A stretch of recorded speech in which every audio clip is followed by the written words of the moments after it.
Welcome students again to your class. Today is Monday, October the 26th, 2020.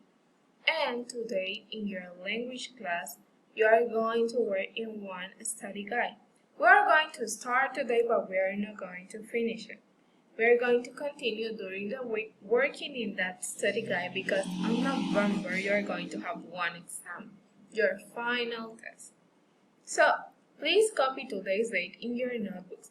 Today is Monday, October the 26th, 2020. Let's start with the first activity. The first activity is about the use of commas.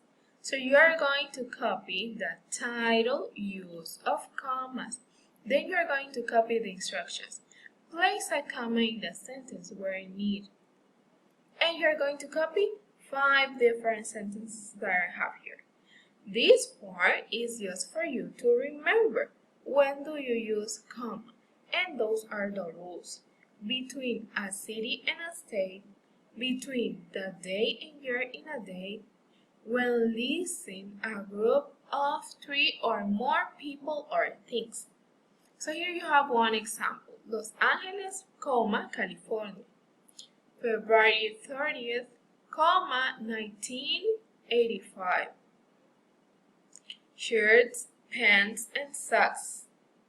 So what you're going to do is that you're going to copy the 5 different sentences and you're going to place the comma where it is needed. For example, in the number 1, my father was born on December 1st, 1976. So where are you going to place the comma here?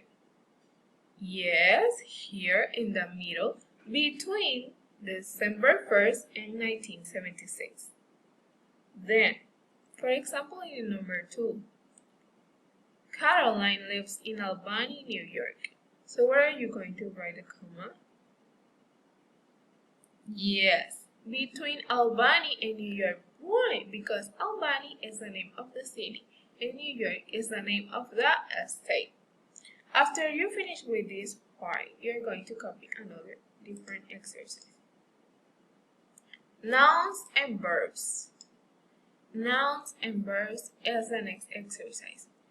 What are you going to do here? Well, you're going to write the title, nouns and verbs.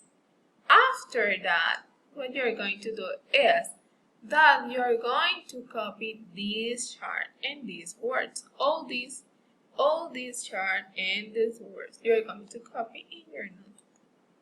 And here we have, what is a noun? A noun is a person, a place, or a thing, like a boy, a school, and USA or United States. You have there a place. And what is a thing? For example, a marker. So those are nouns. But what happened with the verbs? What are verbs? Verbs are actions or words or something that you can do. For example, jump, sing, dance. Those are verbs because they are actions. So what you're going to do is that you're going to write here the words that are nouns, and here in the other side the words that are verbs. And we are going to continue with this exercise tomorrow. So please copy in your notebooks, and tomorrow we are going to continue with our study guide exercises. See you until next time.